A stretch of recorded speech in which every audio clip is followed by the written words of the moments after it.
తాకట్టులో ఉన్న బంగారాన్ని విడిపించి ఆ రోజు ఆన్లైన్ రేటుకే మేము కొంటాం. Sharma gold company.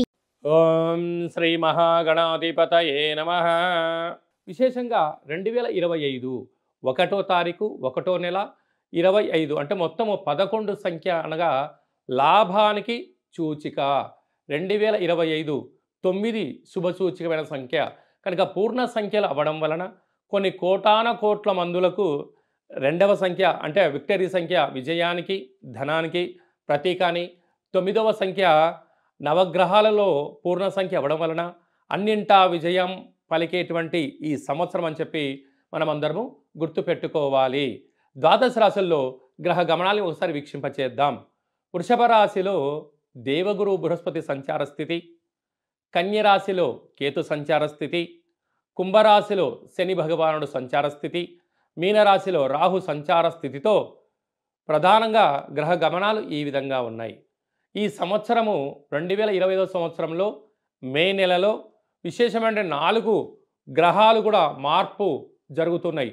ఇది చాలా అరుదుగా జరిగేటువంటి గ్రహ సంచార స్థితి కనుక 2025 సంవత్సరం అందరికీ యోగదాయకమైన సంవత్సరం అని చెప్పి కూడా గుర్తుపెట్టుకోవాలి.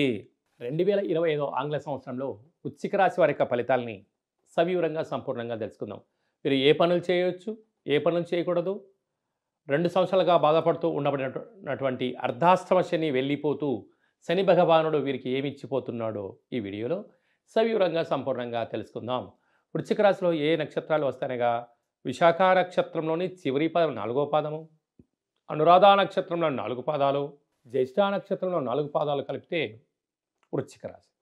చాలామందికి పుట్టినటువంటి కాల సమయంలో డేట్ ఆఫ్ బర్త్లు లేనటువంటి కారణం వలన పేరు యొక్క మొదటి అక్షరాన్ని అనుసరిస్తూ ఆ రాశిని తెలుసుకునే ప్రయత్నం చేద్దాం. తో, నా, నీ, ను, నే, నో, యా, ఈ, యు అక్షరాల వారితో వృశ్చిక రాశి జాతకులే. వృశ్చిక రాశి యొక్క అధిపతి కుజ భగవానుడు. వీరి యొక్క ఆదాయం 2, వ్యయం 14. అంటే ఈ సంవత్సరం అధిక ఖర్చు అయ్యేటువంటి రాశులలో మరొక రాశి వృశ్చిక రాశి. అంటే 14 రూపాయల ఖర్చు పొంచి ఉంది, కేవలం 2 రూపాయలు మాత్రమే మనకు ఆదాయం ఉంది. అంటే దీనికి మనకు జ్యోతిర్విజ్ఞానం ఏం తెలియచేస్తుందయ్యా అంటే నువ్వు అధికంగా శ్రమించాలి, సోమర్తనం పనికిరాదు, కొన్ని ఖర్చులను నివారించుకోవాలి.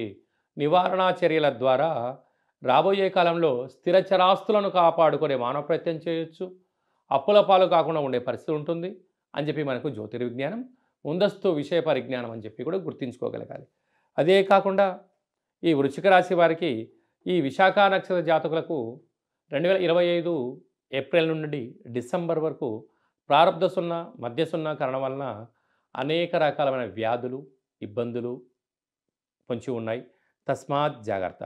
కనుక ఈ వృశ్చిక రాశి జాతకులు చాలా సున్నితంగా స్వభావం కనపడుతూ ఉంటారు, కానీ కొన్నింటిలో చాలా తెలివిగా ఉండడం, అన్నింట అనేక రకాలమైన కార్యక్రమాలలో వెళ్ళాలి, చెయ్యాలి, సాధించాలని రాత్రి అనుకుంటారు.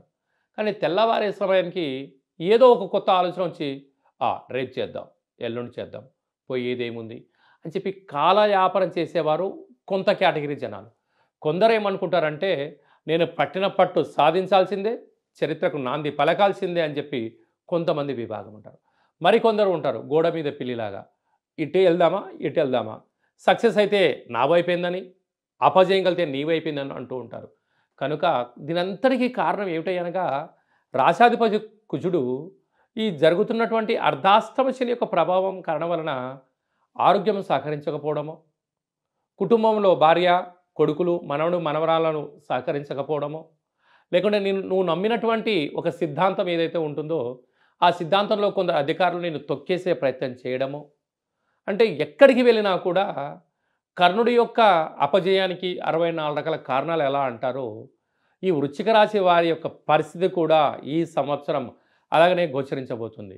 కనుక వీలైనంత వరకు ధర్మ మార్గంగా ఉండండి, ఆధ్యాత్మికంగా ఉండండి. చేస్తున్న సేవలు భక్తిని, మనశ్శాంతిని, తృప్తినిచ్చే పనులు చేసినట్లయితే మీకు విజయం, మీ శ్రమకు తోడు భగవంతుడి యొక్క ఆశీస్సులు, సత్కర్మ చైవ సత్ఫలితః. అంటే ఈ వృశ్చిక రాశి వారికి అధికమైన ఖర్చులు పొంచి ఉన్నప్పుడు మంచి కార్యక్రమాల్లో పాల్గొనడం, మంచి వ్యక్తులతో తిరగడం, సత్సంగ కార్యక్రమాలు ఉండడం వలన నీకు మంచి జరగకపోయినా చెడుపు జరగకుండా ఆపే ప్రయత్నం భగవంతుడు చేస్తాడని చెప్పి గుర్తుపెట్టుకోగలగాలి. లేదనుకోండి అరాచకం, అనారోగ్యం, ఇబ్బందులు, వాహన ప్రమాదాలు, తెలియకుండా అనవసరమైన గొడవలు, పోలీస్ స్టేషన్లు, కోర్టు సమస్యలు అని చెప్పి సమయం వృధా అవ్వడం, దీనివల్ల నిద్రలేని రాత్రులు గడపడం, వేలకు తిండి తినకపోవడం, లేనిపోని వ్యాధులను కొని తెచ్చుకునే పరిస్థితి వృశ్చిక రాశి వారికి పరిస్థితి ఉంటుంది. ఇలా కాకుండా సమయాన్ని, ఆరోగ్యాన్ని, ఆనందాన్ని సక్రమమైనటువంటి మార్గంలో పెట్టండి.